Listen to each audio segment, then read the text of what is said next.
인사부터 하고 브리핑 시작하도록 하겠습니다. 안녕하십니까. 서울특별시의회 대변인 최서원 의원입니다. 네, 인사드립니다. 서울특별시의회 대변인 한기영입니다. 우리 차렷 절을 한번 할까요? 차렷 인사 반갑습니다.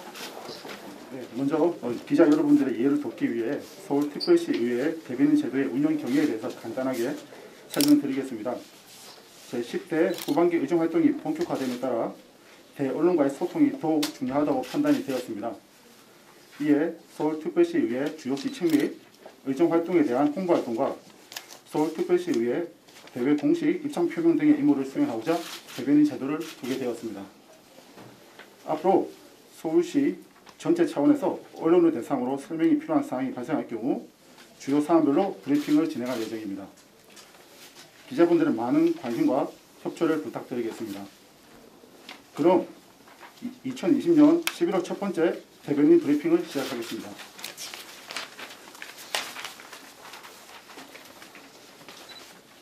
먼저 제298회 정례회 및 행정감사 운영 관련 내용입니다. 이번 제298회 정례회 회기는 11월 2일 오늘부터 다음 달 22일까지 총 51일간으로 연간 회기 중 가장 장기간 운영되며 회기 중에는 금년도 행정사무감사와 내년도 예산안을 심의 의결하는 등 가장 바쁘면서도 중요한 시기가 될 것입니다. 먼저 2020년도 행정사무감사 운영은 서울시 행정 전반에 대한 종합적이고 면밀한 감사를 실시하여 위법, 부당한 행정처리를 시정하고 불합리한 제도 개선과 올바른 정책 방향을 제시하여 시민의 복리 증진과 시정 발전을 도모할 계획입니다. 작년에 이어 올해도 주요 시정 사업에 대한 현장의 생생한 시민 의견을 수렴하기 위해 시민권익 담당관에서 지난 9월 25일부터 10월 24일까지 약 한 달간 시민 제보를 접수한 결과 총 42건이 접수되었고 이는 작년에 비해서 3배 이상 늘어난 수치입니다. 이를 상위별로 말씀드리면 교통위원회 9건, 기획경제 6건, 도시계획 행정자치 6건, 교육위원회 3건, 환경수자원 2건 등입니다. 이에 대한 조치사항으로는 관련 상임위에 통보하여 행정사무감사에 활용할 예정입니다. 보다 자세한 내용은 시민권익 담당관으로 문의해 주시기 바랍니다. 다음으로 2021년도 예산안 심의 기조에 대해 말씀드리겠습니다. 서울시의회는 코로나19라는 예상치 못한 위기 상황으로 인해 위축된 경제를 활성화하고 무너진 민생을 안정시키는 데 필요한 모든 노력을 기울이며 중앙정부의 적극적인 재정 확대 기조에 발맞춰 서울시 예산이 미래 세대의 부담이 되지 않는 범위 내에서 증액될 수 있도록 노력을 기울이겠습니다.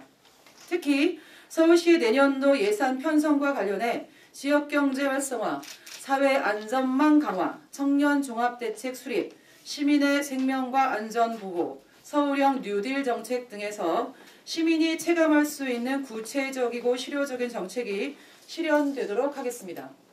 예산안 심사 과정에서 소관상임위원회와 예산결산특별위원회가 면밀하고 꼼꼼한 심의를 진행하겠습니다. 첫째, 위축된 지역경제 활력을 되찾고 소비활동을 촉진하며 소상공인과 영세 자영업자의 지원 등 지역경제 활성화 예산이 포함되었는지 확인하겠습니다. 둘째, 저소득 취약계층의 소득 기반을 확충하고 복지 사각지대 해소를 위한 예산이 적절하게 잘 편성되었는지 검토하겠습니다. 생계, 의료, 주거, 교육 등 4대 사회안전망의 기반 확충을 위한 맞춤형 복지 예산 강화와 저소득 위기가구에 대한 긴급 복지 지원 확대, 서민 주거 안정과 청년 신혼부부 중심의 임대주택 공급 확대, 고용 취약계층에 대한 고용 안전망 구축 등의 내용이 예산에 잘 반영되었는지 확인하겠습니다. 셋째, 중고교 입학 신입생에게 지급하는 입학준비금, 청년들에 대한 생활안정과 청년 일자리 문제, 청년 교육복지 지원 등을 포함해 청년 종합대책 수립 예산이 반영될 수 있도록 하겠습니다. 넷째, 1000만 서울 시민의 생명과 안전이 직결된 예산을 증액하여 안전사고 예방, 코로나19 장기화 등 각종 감염병에 대비하여 예방, 진단, 치료, 전 과정에 걸친 시스템을 보강하고 풍수해 등에 대비하여 하천, 하수관로 정비, 노후 교량, 터널, 도로 개선을 비롯하여 노후 지하철 등 도시 인프라 구축, 투자 예산이 반영되었는지 검토하겠습니다. 마지막으로 미래 혁신 성장 동력을 확보하고 선도형 서울 경제 기반 구축을 위한 서울형 뉴딜 사업의 발굴과 확대를 위해 재원 확보가 되었는지 확인하겠습니다.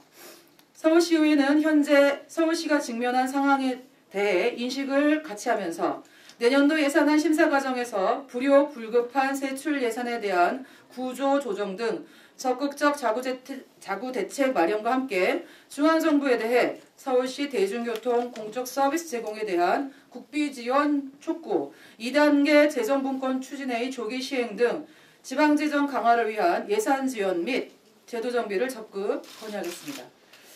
예산결산특별위원회 송재혁 위원장도 코로나19와 서울시장의 유고라는 정돈되지 않은 분위기에 편승해 일부 사업과 예산들이 검증되지 않은 채 방만하게 편성될 소지가 다분하다며 서울시의 예산은 시대의 반영이며 시민의 삶이자 서울의 미래 가치이기 때문에 헛되게 쓰이지 않도록 깐깐하게 살펴보고 민생과 현장 중심 사업들은 꼼꼼히 챙기겠다고 밝혔습니다. 이상으로 서울시의회 2021년도 예산안 심의 기조에 대해 말씀드렸습니다. 오늘부터 다음 달 22일까지 제298회 서울특별시의회 정례가 개최가 됩니다. 이번 정례를 통해 코로나19로 그 어느 때보다 힘든 시기를 겪고 있는 천만 서울 시민을 지키기 위해 더욱 노력할 것이며 함께 안전하고 살기 좋은 서울을 만들어 가도록 최선을 다할 것입니다. 기자 여러분들께서도 건강 잘 지키시고 항상 서울시의회 의정활동에 많은 관심과 애정, 협조를 부탁드립니다. 감사합니다.